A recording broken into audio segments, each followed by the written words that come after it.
Few executives need to be told that cybersecurity is a critical issue, one that is central to protecting an organization's asset and reputation. Companies are spending more than ever to learn where they are vulnerable, to deploy the latest security solutions, and to hire the talent necessary for a strong cyber defense. Now, in spite of this investment, some research finds that many firms continue to overestimate the effectiveness of the cybersecurity because they fail to grasp the complexity of the challenge. Hello, everyone. Welcome to another episode of the Analytics Inside podcast, where we talk about the ever evolving tech space. And I'm your host, Priya Dialani. Now, cybersecurity budgets are rising fast, but according to a new research by Accenture, the key to cybersecurity success lies not just in total spend, but also how wisely budgets are spent. While most organizations today invest hard work and real money to protect their organization, a lot of experts define and point out that only a handful of control failures can undo it. Now, why so? Joining us today is James Hadley, founder and chief innovation officer of Immersive, to unpack what this readiness illusion says about the state of cybersecurity leadership and why even the most matured enterprises are training for yesterday's threats. Hi, James, how are you doing? I'm good. Thank you for having me today. Great. It's a pleasure to have you on a podcast today, James. And yes, cybersecurity everywhere across industries, we are seeing a lot of cybersecurity threats rising. So are the budgets also rising. But I guess we are still, lacking a strong cybersecurity resilience till date. And we are going to unpack all of this in our today's conversation. Nevertheless, let's start by telling our listeners more about Immersive. So it would be great if you could, brief us about the organization and its specialization. Yeah, absolutely. Immersive is a company that helps large enterprises prove their cyber capability. And we do this by running the entire organization relevant to people's role through exercises and simulations that help prove their cyber readiness and resilience. For example, everything from making decisions about what to do in a crisis through to technical teams' ability to detect and respond to cyber threats. And we're able to take all of the data and analytics from that and then benchmark that organization against their peers, but also cybersecurity frameworks which help identify risks and gaps that they have in their capability so that they can take steps to plug those gaps so that when we run another exercise or simulation at a future date, we can show improvement over time and improvement in their ability to respond to cyber crises. That's great, and thank you for that overview. I'm really happy to understand that how immersive is not just solving surface level problems, but is deeply focused on building a scalable and a future ready cybersecurity specialization. I think I'm really glad to understand the space you're operating in. And I think that the way you have positioned your offerings around cybersecurity resilience clearly reflects a strong understanding of the evolving market needs. Moving ahead, James, I think one of your core mission is to empower people across organizations with the knowledge, skills, and judgment they need to prepare for and respond effectively to an ever-changing threat landscape and be ready for what's next. So we are very curious to know more about you, James. So can you help us understand, how has the journey been till date, and what exactly is your role at Immersive today? Certainly. So I'm the founder of the company. So I started Immersive back in 2017. Prior to that, I worked in sort of UK government and defence sectors in cybersecurity research, and then had the opportunity to run the GCHQ or lead the GCHQ Cyber School. And the purpose of that cyber skill was to kind of upskill and prove the next level of talent coming into the industry. And it was during that time I recognised that organisations were spending lots of money on cyber technology and many vendors, but yet they didn't actually have enough people to feed and water those systems and keep them up to date and actually leverage their capability. So I saw an opportunity whereby organizations could better equip their teams with the skills needed to run an effective cyber operation, and then also have the proof that of how that capability is running. And over the last 9 years, we've evolved the platform to cover entire enterprises and work with the largest customers in the world today to help prove their cyber resilience. I then transitioned into a role last year as Chief Innovation Officer. So my role is now really looking forward about what's coming next, what needs to be added to the platform, and working with customers to identify how we can increase the capability of the platform to deliver on more risk reduction and more framework coverage. Great, and I think it's important that you know how your role goes far beyond a title and translates into more real and on-ground impact, from shaping strategy to driving execution. It's clear that your contributions have played a key role in how the company has evolved and scaled over time. Now, moving ahead, time and again, a familiar pattern emerges in the postmortem analysis of data breaches. Despite a high level of awareness among senior executives and substantial investments in cybersecurity technology, companies remain vulnerable, and these weaknesses are ruthlessly exploited. A key factor in many breaches is that leaders fundamentally misunderstand the characteristics of a good cybersecurity, and they underestimate the rigor necessary to achieve it. Despite record cyber budgets, many organizations still struggle during real incidents. Why do you think higher spending hasn't translated into stronger resilience? Yeah, that's a great question, Priya. Thank you. So I think it is absolutely true that there isn't an enterprise or even a medium-sized business in the world now that doesn't realize that cyber is a continuous and persistent threat to their operations of their business. And what we often see is, cyber is not different from business. In the event of a cyber incident that stems into a business crisis, which fundamentally impacts top line and bottom line for these companies, and as well as reputation. Organizations are spending budgets on cybersecurity, and as I mentioned previously, this is often seen in the way of adding more technical controls because they can work with the ecosystem to add more technical controls. It's much easier to demonstrate we've now implemented this technology or we're working with this partner to deliver this service than it is to say, well, actually, in the event of an incident, and of which many believe it's a case of when, not if now, everyone's going to get hit at some point. Being able to prove actually everything we've invested in means that we are able to identify, detect, and recover from cyber attacks quickly. That's the thing that's really hard to prove. And I think that's because the majority of cyber budget to date has been spent on defensive technology. So think about antivirus and firewalls, all the things we're familiar with. Where there hasn't been a budget push is, well, assuming we get hit, how do we know we can recover and respond?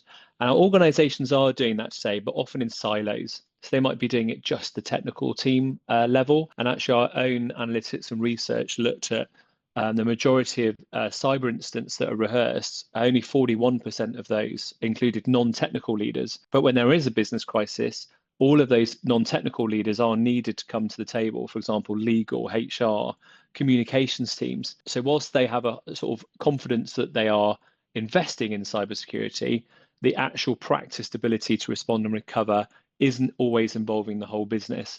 And that means that when a crisis does hit, there's no muscle memory there, which means that incidents have a greater impact for those organizations, and the ability to recover and respond in a seamless manner is also compromised. That's a really important perspective, James. And I think you've highlighted a gap many organizations don't acknowledge until something breaks. And what stands out from what you shared is that resilience isn't something you can simply buy, it's something you have to design, practice, and continuously evolve. And your point also reinforces that cyber resilience goes beyond just simple prevention. We need a lot of preparedness, visibility, and practice response muscle to treat with today's evolving cybersecurity threats. And this really sets the stage for a deeper discussion on how organizations should rethink resilience. It should not be as a line item on a budget, but as a core a business capability. Now, having said that, we discussed, with the kind of budgets that are being pumped in to ensure cybersecurity and robust cybersecurity measures. In the high stakes world of cybersecurity, the focus often gravitates towards the tangible. I mean, you have next generation firewalls, endpoint detection and response, complex zero trust architectures, etc. And organizations spend millions constructing digital fortresses, believing that superior technology equates to superior protection. Yet, the most damaging breaches rarely originate from a catastrophic technology failure. They begin with something far simpler, quieter, and deeply human. That is an assumption. These assumptions feel harmless in the moment, mental shortcuts designed to save time. But in an environment where threat actors verify everything, your assumptions become their opportunities. So, in your experience, what assumptions do leaders often make that later become their biggest blind spots during a crisis? Yeah, that's a great question. From the data we see and the feedback we have from working with our customers and having seen these played out, I think when companies today rehearse and practice for these scenarios, as you say, they make assumptions. Hey, we could communicate this way, we would recover from our backups, for example. But actually, when and to give organizations confidence, they often write down scenarios and they have things like playbooks. So if this happens, this is how we would recover. If this happens, this is what we would do and say. Now, unfortunately, cyber threats can become realized in an infinite number of ways, and the impact around what they can do once they're in your systems can take many different paths. So what will happen is a crisis will happen or a cyber incident will start that turns into a business crisis for which there is no playbook and for which requires confident communication, decision making under pressure. Now, when customers typically rehearse these in the past, they would have what I call an open-ended conversation. So they could say, well, what would we do in this scenario? And they go, oh, we'd do this and we would do that and we would do this. But they don't actually go and see if those things work. So they make assumptions that they could recover from backups. They make assumptions that they would be able to continue to communicate using their production systems. And what we saw last year with some big ransomwares impacting UK retail at Marks and Spencer's and then manufacturing in Jaguar Land Rover is not only was their day-to-day systems taken offline, but also their production communication systems. So there's no way to potentially access these playbooks. There was no way for executives to be able to communicate and work together and talk to each other. So before they'd even started the crisis, they would have to fall back to using another communications method, which became a challenge in itself. Another assumption would be the ability to rebuild or recover from backup. But if the attackers are in your network and they've been in there for a while, not only can they compromise the backups, they can also delete the availability of those backups, which means organizations are left struggling to recover and rebuild systems. And I think it was in the case of UK retail, Marks and Spencer's, they had to completely rebuild their online e-commerce platform as a result of the breach, which took some weeks to get a minimum operating capability off the ground. And all of those systems were offline was also really hemorrhaging sales and top line revenue. So I think a number of assumptions are made around not only how they would communicate and manage the crisis, but also then their technical team's ability to identify, mitigate threats, and then recover capabilities to then begin normal business activities. Definitely, James. And I think crises have a way of stripping away comfort narratives and exposing gaps between what leaders believe is happening and what's actually unfolding on the ground. And I think blind spots don't come from lack of intelligence or intent, but from operating on assumptions that once worked, but they have quietly expired now. And what I also find interesting is that leaders who navigate crisis best aren't necessarily the ones with all the answers, going the playbook basically. But they are the ones willing to pause, unlearn, and listen differently. And that's when they can create space for surface uncomfortable truths early and adapt in real time, rather than defending old playbooks. Moving ahead, when we're talking about cyber resilience and cybersecurity, I think artificial intelligence has to be discussed. Executives are facing a defining challenge with AI. That is, how to responsibly harness its power while defending against the risks it creates. Now, AI can detect threats faster and improve security operations, but it also enables more sophisticated attacks like deepfakes, malware, and phishing. So the reality is that technology won't solve this problem, and resilience driven leaders are focused on creating a new kind of readiness that is agile and joined up with people at the core. So, left alone, I think technical solutions almost always fail. So, with AI driven threats evolving faster than traditional defenses, how should we redefine what cyber readiness truly means? Yeah, another great question. So AI is an asset to both attackers and organizations looking to defend themselves. One of the challenges enterprises have is that attackers are highly motivated to continually learn new technology and innovate and try things because they only need to get lucky once. Whereas organizations, they might be still devising their AI strategy at this time, which means that hasn't filtered down to the organization for them to be able to leverage AI against defenders. So there's always a lag between the speed of which attackers can try and innovate and try new things, comparative to security teams and individuals being able to experiment and innovate in there to improve their own capabilities because they already have their full-time job of keeping their existing systems and technologies up to date and secure, configured, and monitored, which means they don't have the extra time available always to go and learn the new capabilities and try and stay up to date with attackers. They'll never be ahead of the attackers, but they can try and stay up to date. And that mean time to learn or upskill is something that we see as a metric that organizations are wanting to improve. You also mentioned deepfakes and the power of AI with voice cloning, video cloning, and there was actually an attack in the UK in the last few days. I think it was about 20 or 25 million was wired to unauthorized account because the CFO was deepfaked in a video conference call with the head of finance. So he permitted the transaction and authorized it, and the money is now being trying to be recovered. I think it proves that cybersecurity can no longer be the sole responsibility of the cybersecurity team that it has been done in the past. And actually, it impacts everyone in the organization. And what's key is how do we get proof or confidence that the entire organization, developers, cloud engineers, AI engineers, all rank and file employees and executives, how do we prove that all of those individuals have gone through these simulations and exercises and made good decisions very quickly with high levels of confidence? And traditionally, organizations would measure success by the percentage of the people in the organization that had done the mandatory security awareness training, often through the form of phishing training, email, videos, and click-through e-learning. And what we're seeing is the market now needs to move to not only do we prove that individuals have gone through exercises and simulations, but we measure how well they did and the decisions they made, confidence levels, and the speed of those decisions.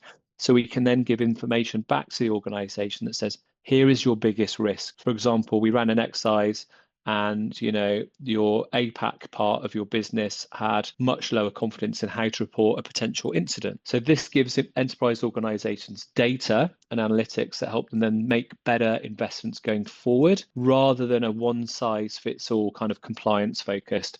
And I think the market today is still very compliance focused, rather like tick the box, we ran some training, rather than here are the threats we face, here is the exercises, simulations we ran to address those threats, and here is the score and the report and the benchmarking about how well we did. And I think the key to organizations defending themselves from AI is to understand their most likely attackers, how those attackers would leverage AI, and then to run simulations and exercises to prove ahead of an attack that they can identify and recover and respond from those kind of threats.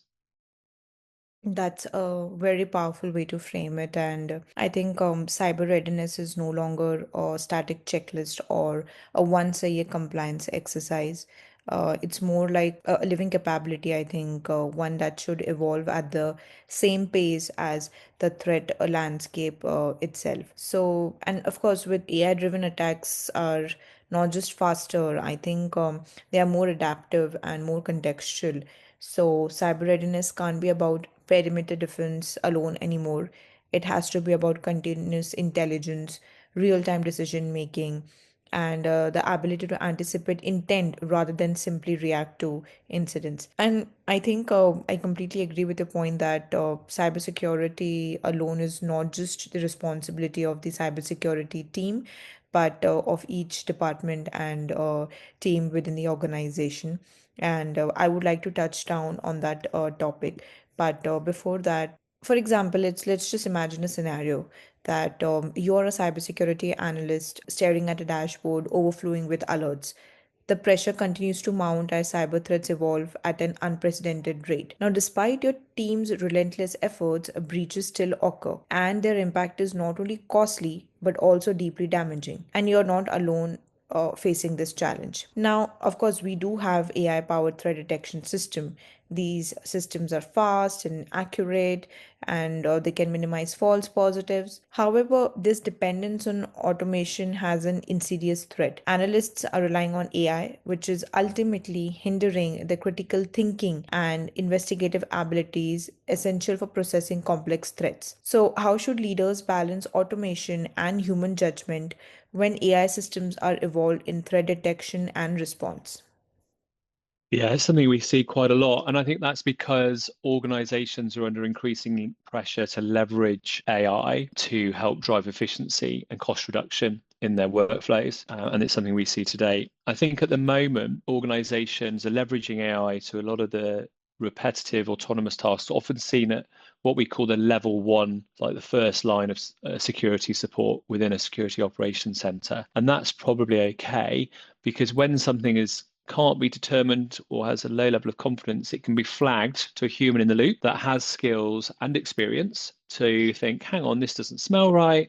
This looks like it could be something different. This could be a novel attack. I'm going to spend more time looking at this before making a decision about what to do next. Now, that's fine for now, but I think we have a looming challenge by where, as these individuals that are currently in second and third line roles go on their security career and they go into management positions, they're not the technical skills anymore. We won't have individuals that have that required skills and experience coming straight into these roles. So there's no on ramp through that level one support. People will be expected to jump to level two or level three and understand humans, understand cyber, understand AI, but yet won't have any experience in treating and responding to these kinds of novel attacks. So I think human will be required in the loop for cybersecurity always because we're up against attackers, which are human, leveraging AI to be more effective and efficient. What we need to get ahead of is how do we prove the individuals that are in their roles are also keeping up to date and have experience and judgment will let them make good decisions so they don't dismiss an attack, authorize an attacker in their network, whilst they should have actually taken an action or raised it for further investigation. That's a really important point, and I'm glad you highlighted that balance. That while AI can process signals at a scale and speed humans simply can't, the final accountability still rests with people. And automation works best when it acts as a force, a multiplier. But human judgment is what adds context, ethics, and intent to those decisions. Leaders, therefore, have to design systems where humans remain in the loop or at least on the loop, especially for critical decisions. Yeah, so earlier I think you mentioned about how cybersecurity is not just the core responsibility of the cybersecurity teams, and we need each and every team and department to be working together. So, of course, the crisis can emerge from anywhere. You have cyber security threats, or you have supply chain disruptions, or even health emergencies. And your organization's response to crisis situation often determines its trajectory. So organizations rely on traditional departmental roles. These may struggle to adapt quickly to rapidly changing situations. And on the other hand, cross functional teams, which bring together diverse talents and viewpoints, can navigate crisis with agility and clarity. Why do you believe cross functional crisis rehearsals that brings together IT, security, legal, even leadership, it's still underutilized? Yes, and I think I shared the stat earlier that from everything that all the research we did, 41% of exercises ran included non-technical leaders, which meant 59% were just technical staff. But actually, when a cyber incident creates a business crisis, it's the business leaders that need to be involved in how they recover and how they respond. Because, yeah, if we look at previous examples, how do we communicate with employees of an organization when we've lost email and what have you? So that they know what to do and what to do with their laptops and what to say to potentially journalists, that are coming into the shops to ask questions about why the tills are offline in a retail organization. People don't really kind of think about that. They think about cyber attack as technical, the recovery is technical, but actually it needs every part of the business to respond and recover. And I'll add one more thing that we've seen increasing in 2025, which is no business can run in isolation. As you said, they have supply chains, they might have partners as part of a wider ecosystem. So we're seeing more and more organizations now, whilst they might have confidence in their own ability to respond and recover, they make assumptions about the supply chain or their partners about what their partners would do. And then they really, when they bring those things together, they invite their supply chain and they invite their partners, they prove that their assumptions are incorrect. And as a result of that, they need to go back and plan and run exercises again with their supply chain and partners to help get to an improved posture going forward. I think the key is, the wider the business gets exposed to it, the more views you get at the table, and the more, oh, I hadn't thought of that, gets brought up at the table, which can then be taken forward as actions to help improve the overall readiness posture and response. Definitely, James. And I think the when we talk about a crisis, I think in reality, crisis moments expose not just technical gaps, but communication breakdowns, unclear decision rights, and misaligned priorities across teams.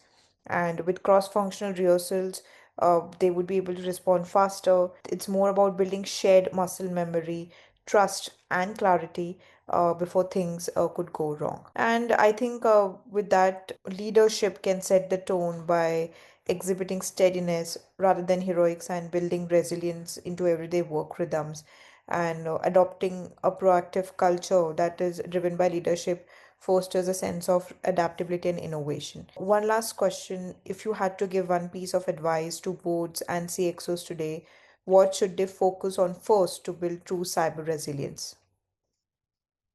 I think it would be the same for what we sort of speak when we speak to enterprises today around the world, which is the best thing you could do to build resilience is understand where you are right now. So rather than embarking on a 6-month investment program, actually invest in something now, which helps you understand what your gaps are. So by running a cyber drill across your business, a bit like a fire drill, but for cyber, that as a percentage of the organizations measures technical skills, non-technical skills, decision-making skills, and how those teams work together, both technically and non-technically, it gives you a scorecard and a benchmark report about, hang on, this is where we are today and here's where our gaps are.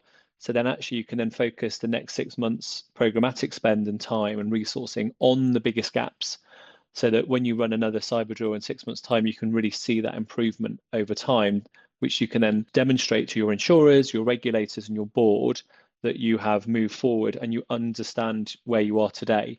Until you've run that end-to-end cyber drill, a lot of it's based on assumptions and hope about what might happen and what could happen, which means it's not building true resilience. It's sort of theoretical. So true resilience for me is making everything real and actually running a cyber drill as you would a fire drill to test whether the systems and processes you have today are working, and where they're not working, that's fantastic because you've now identified a risk that you can go and treat rather than an unknown residual risk, which is lurking for when a bad day happens down the line. Definitely. And I believe the future belongs to those who treat AI as a tool and a shared responsibility that requires governance, collaboration, and clarity. Security definitely must be funded, but also led and measured with the same discipline as any other core business function. Organizations must move beyond fragmented efforts and tactical fixes. They need to be agile, aligned, accountable, and ready to respond to the future and shape it. Thank you so much, James, for taking all the time and effort to be on a podcast today and helping us understand that cybersecurity resilience requires continued investment. That is definitely much certain. And thank you also for helping us understand that wiser investment and a closer working relationship with business leaders and other team members can deliver better outcomes more cost effectively rather than taking a compliance led or policy based approach. Thank you so much, James, for your insights. It was lovely chatting with you. It's been a pleasure. Thank you for having me. Thank you. This is for our listeners. I hope you enjoyed today's discussion around cybersecurity resilience and keep in mind certain things while defining a cybersecurity framework and approach for your organization. Stay tuned for upcoming podcasts, and you can view all our previous podcasts on Spotify and other leading platforms. Thank you so much.